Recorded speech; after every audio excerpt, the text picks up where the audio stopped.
Welcome to the Kids and Custody section of Divorce 101.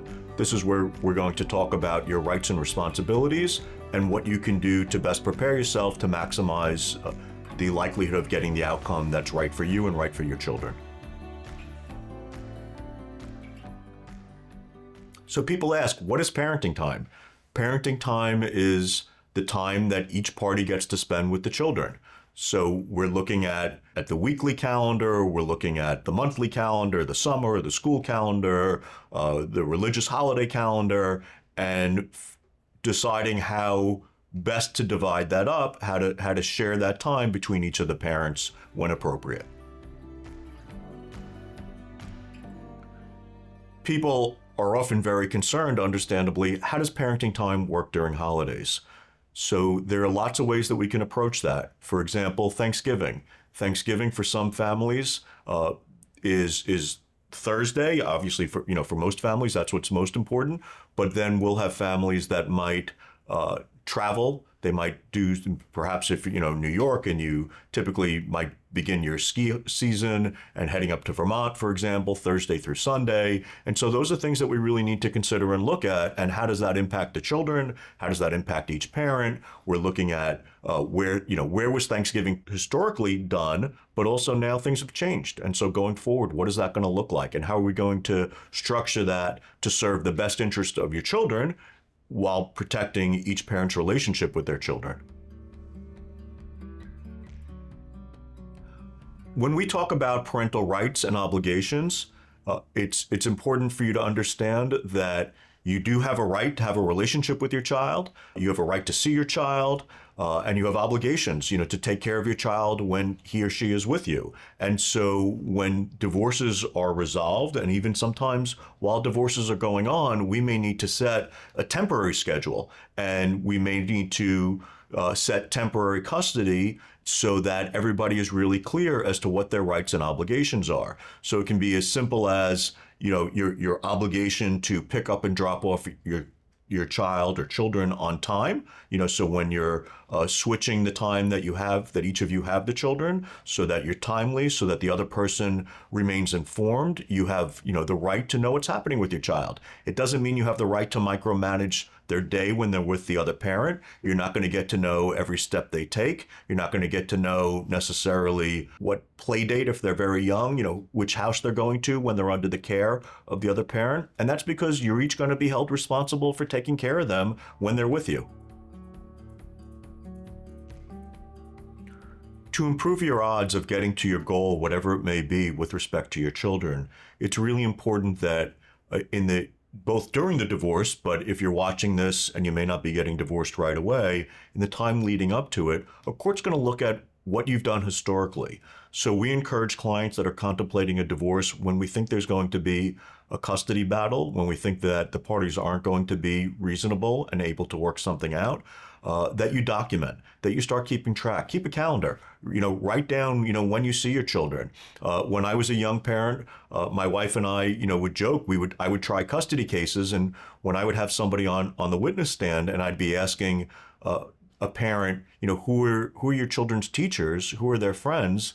And I was, building this practice, and I was a good parent. I was around a lot, but the truth is, I probably didn't know who all their teachers were, and I certainly didn't know who all their friends were. I did know that if I had ever been in a situation where I'd be going through a custody battle, I better know those things, because those are things that we're going to look at. Who are the doctors? Who goes to the parent-teacher conference? Look, the more involved you are with your child, either now in the time leading up to the divorce or during the divorce, the more likely a court is going to make sure that you continue to have that level of a relationship with your children. So that's really critically important. If your hope is that following the resolution of your divorce case, that you're going to be seeing your children more than what you've done historically, you got to up that up. You got to increase that now and really keep track of it. Make sure that you're in a place where you can prove that, where if I have to litigate that case, if my team has to litigate that case, to make sure that there are going to be witnesses, I'm going to be able to bring in the teacher and they're going to know who you are. We're going to be able to talk to the doctor and they're going to know who you are. That's really critically important if that's the situation you're in and that's what you're looking to accomplish in the divorce. Really important to avoid doing is criticizing your spouse to your children, involving your children in the divorce. And that's really true regardless of how old they are. I often say it's easy to sit on this side of the desk and give advice, and I can only imagine how hard it is when you're in a relationship that where you have some concerns, some real concerns about how your spouse is conducting themselves with the children or how they're conducting themselves with you and the things they've done. We certainly see this with affairs where people are, understandably, brokenhearted, angry, vengeful. Those things, I understand that emotionally.